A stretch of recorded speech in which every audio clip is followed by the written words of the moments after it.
Yawa doctor, Tears for Darfur.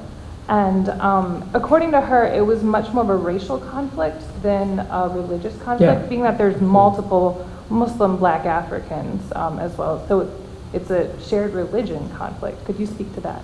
The Darfur situation is not a religious one because they're almost all Muslims in Darfur, unlike the North-South conflict. But there were racial differences. There were also competition for land between nomadic groups and farming groups.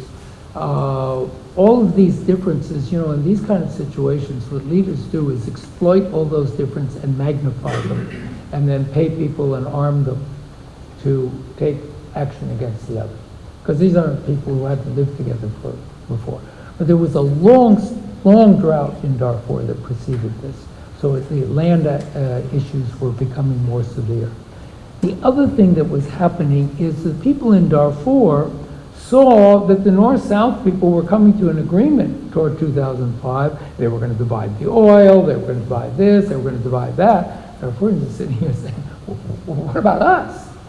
And in part, the rebellion was sparked by, what's our share in this? If you're going to give away government positions and oil, et cetera, to the South, what about us?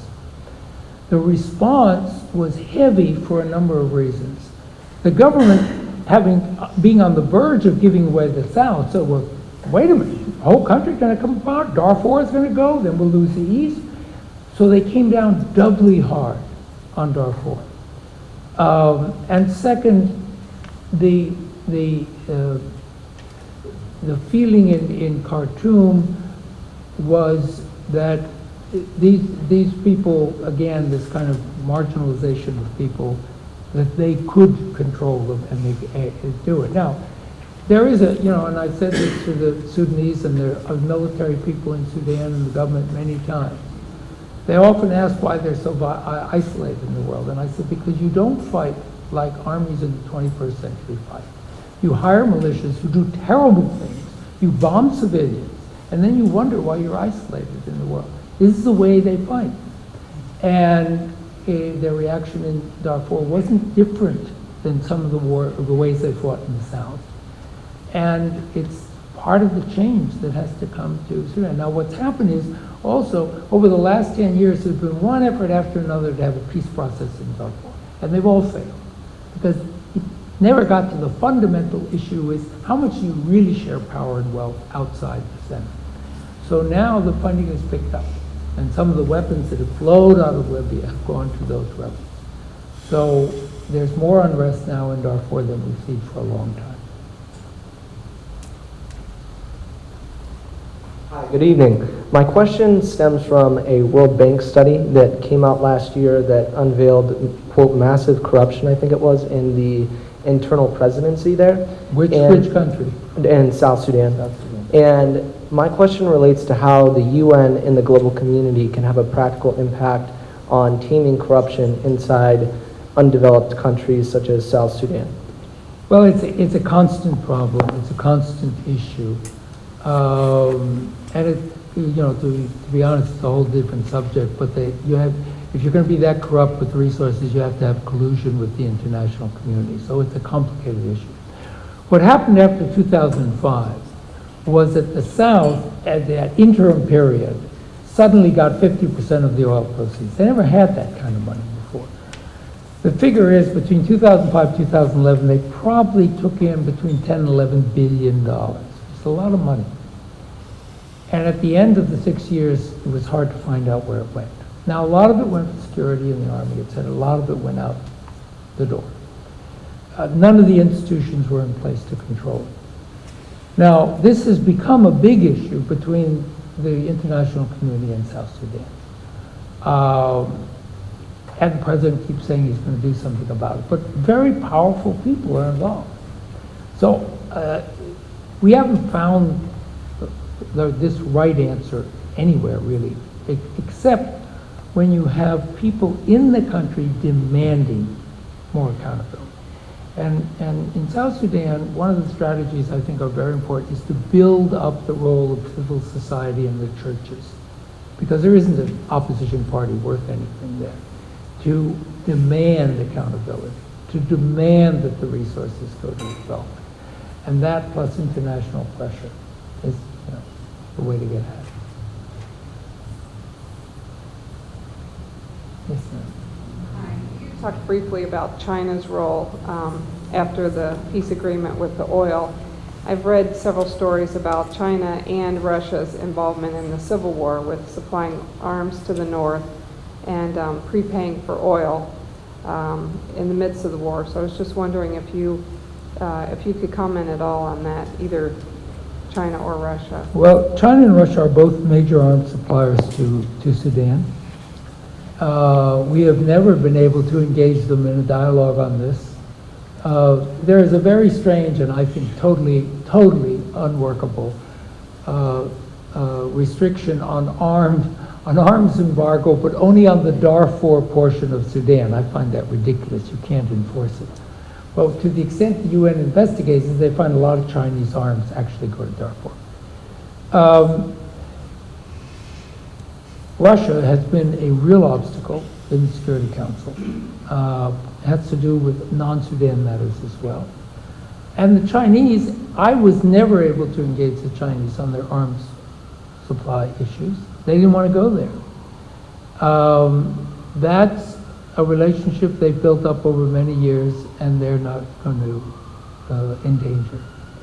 So that is a serious problem, just as because as long as the arms supply from the Iranians comes, the government will continue to use their arms in the way they use them. But for the Russians and Chinese, in particular, it's like so with the Chinese, we don't get involved in their domestic issues. They want to buy arms, we'll sell them arms. They're not enemies of ours. And up until recently, the Chinese felt that their oil interests were better protected in Khartoum than in Juba. That's changed. The South Sudan government forced the Chinese to move their oil headquarters to Juba, and the Chinese are taking a somewhat different attitude. But they're not going to endanger that relationship, and it's why you can cooperate with them on some things, and we did a lot of cooperation on some things. With the Chinese in particular, we couldn't get any progress on that.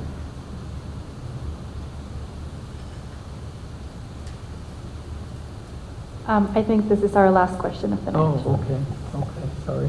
I'll try to make it a good one then. Okay, make it a good one.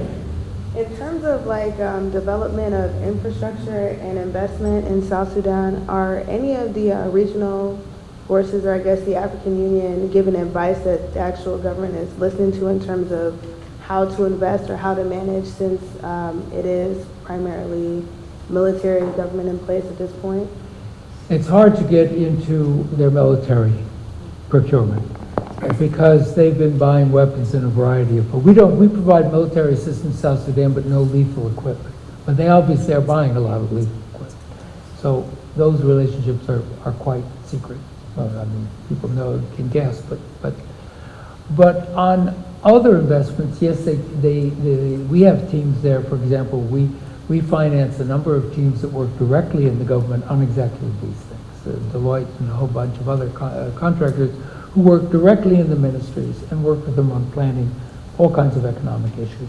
So there's a lot of talent available to the government. And I think that the potential for infrastructure development is good, as long as the arrangements are made right. One of the things that South Sudan would like is an alternative pipeline. They would like not to be dependent on exporting their oil to Khartoum. They say, yeah, we got an agreement today, but who knows, the guy will break it tomorrow. So they would like to see a pipeline go south through Kenya or Uganda in Kenya, and then out through Lamu, the port in Kenya. And it's not a bad idea, except it's not clear that the oil resources are sufficient to finance that. As we're talking about billions and billions of dollars.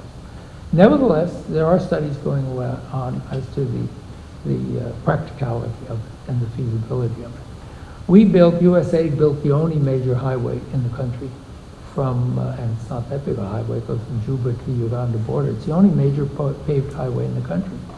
So the potential for investing in infrastructure is great. Now, they haven't finalized all their relations with the World Bank and the African Development Bank, and once they do that, resources for that kind of thing will also become available.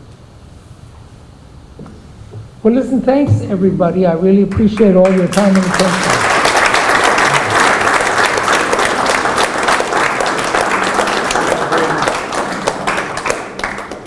Small appreciation from the CD from the Cleveland Orchestra. Oh, the Cleveland Orchestra. That's our symbol here. Thank you very much for a great presentation. I hope we can learn some lessons for our civil wars and conflicts in the world from this negotiated settlement. So, again, I want to welcome you, and I ask every one of you who is not a member to become a member. Maura is our executive director. She's manning the door, as you can see. And I will leave you in the hands of Maura for membership.